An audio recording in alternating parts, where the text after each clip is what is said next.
the Mexicans and black relationship is pretty weird in California. Um, ever since the East Coast Crips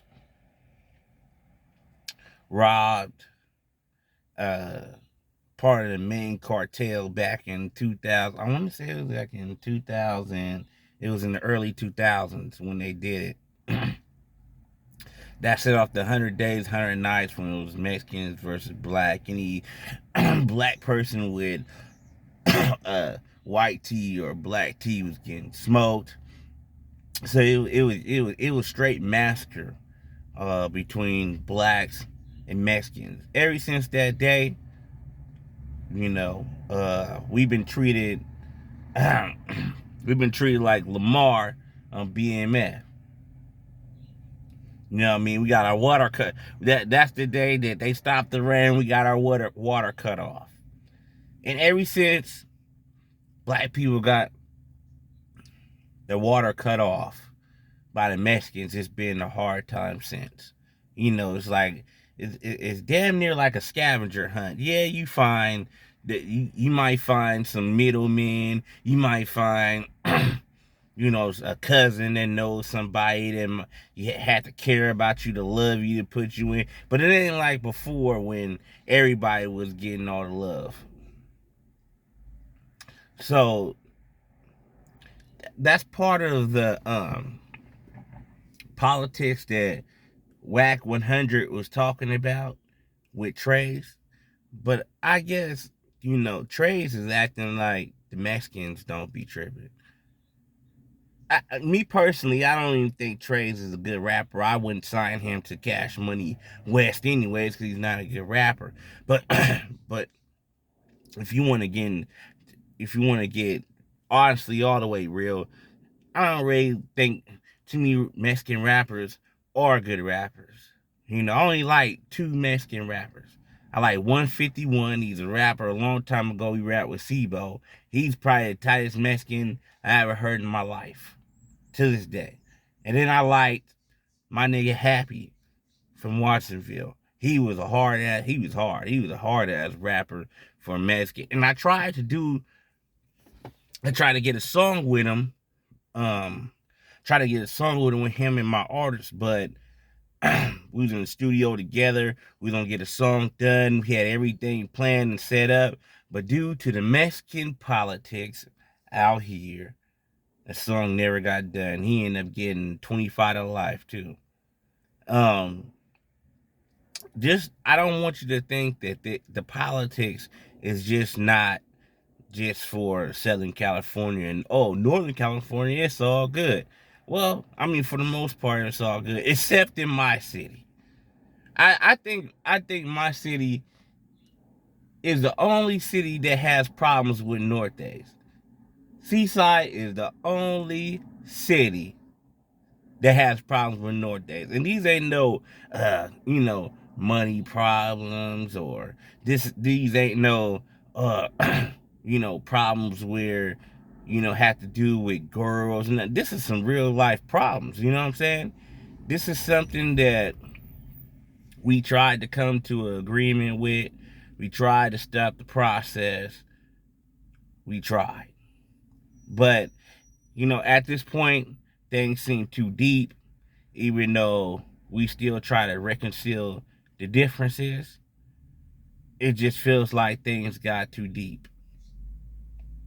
And, when you got older Mexicans, trying to teach these younger Mexicans to go up against blacks in school and start race riots and try to fight and taking them to alleys trying to teach them how to box.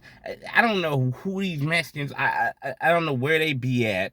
I don't know where they hang out at. I never see them, but somehow they find a way to put an organization together to keep continuing this hate towards black people in Seesaw. So this is why things won't stop out here.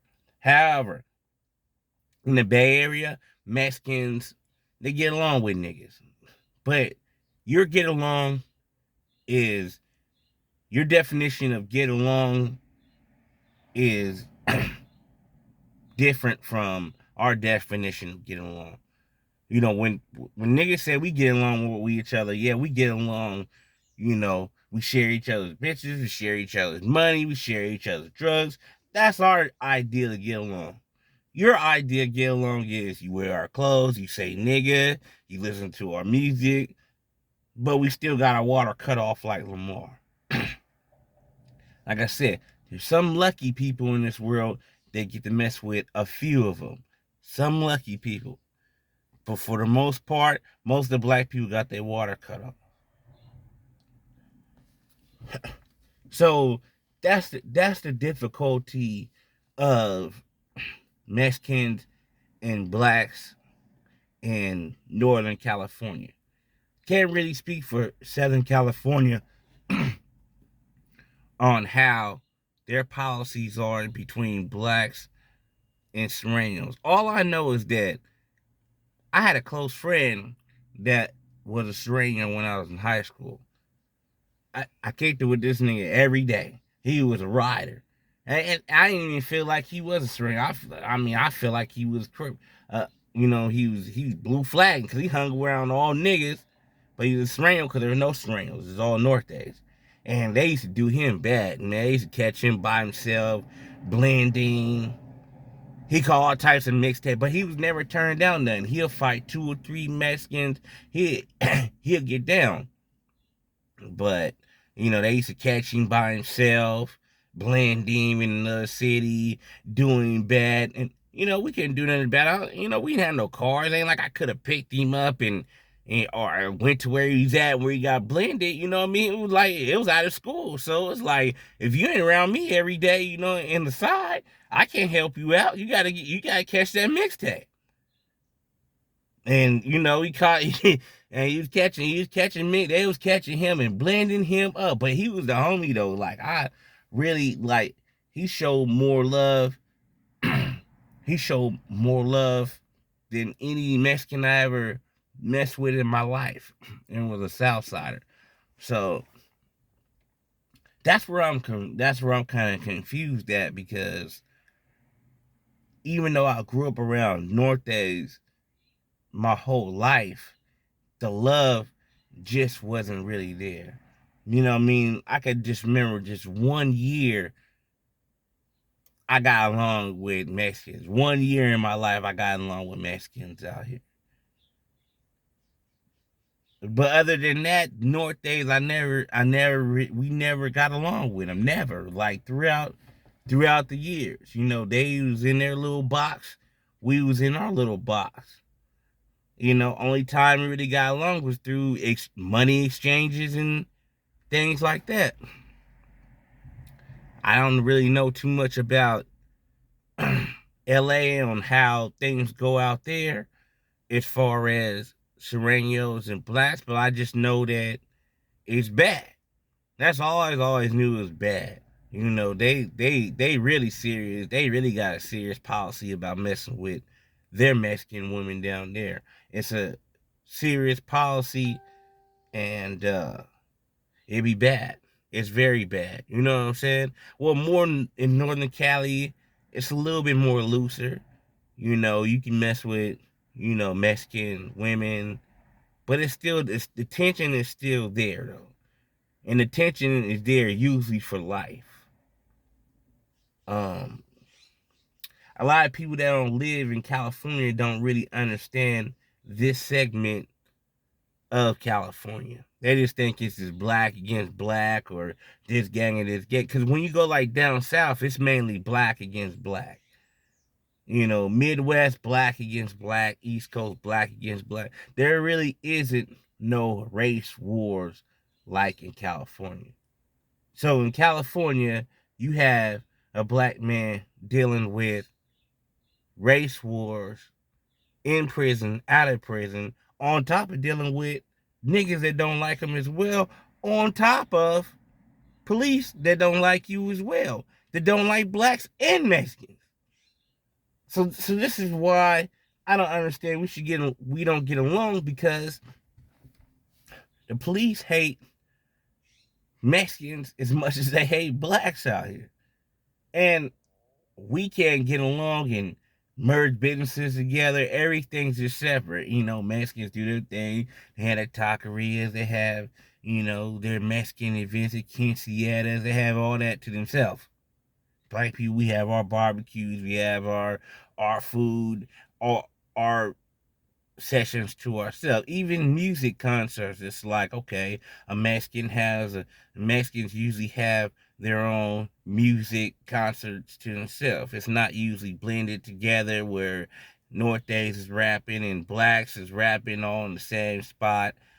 If that does happen, it's in the Bay Area and you got Mexicans rapping Bay Area hyphy stuff, then yeah, it's okay. They may be able to get away with it, but it's not no hardcore Norte gang banging plus gang banging from blacks in the same vicinity. I mean, it's very difficult to try to explain what WACK 100 was talking about if you do not live in California. If you do not live in California, you would not understand the tension that is going on. And it's like trades can try to play it like, oh yeah, it's cool. I did a song with YG and it's all good, and we get along, and it'll be since I did a song with him, it's all good. There shouldn't be no problem. I get along with this other gang from Compton, should be no problem. It'll still be a problem. It still be a problem because I mean, on the honest, to keep it all the way honest, black people have a hard time accepting a Mexican rapper. And that's the honest to God truth, man. Y'all can, take how you want to, but y'all can, Mexicans rap for Mexicans. Y'all hope the Mexicans feel the bars that you're talking about, the music you're talking about. You're hoping and wishing that the other Mexicans and the other Mexican fan base make you big. Because black people are not playing Mexican music. We're not playing no quinceañera music. We're not playing none of the taco music. We ain't playing none of your raps. We ain't playing none of your R&B. We do not play Mexican music. And that's the hard facts right there. Take it how you want to.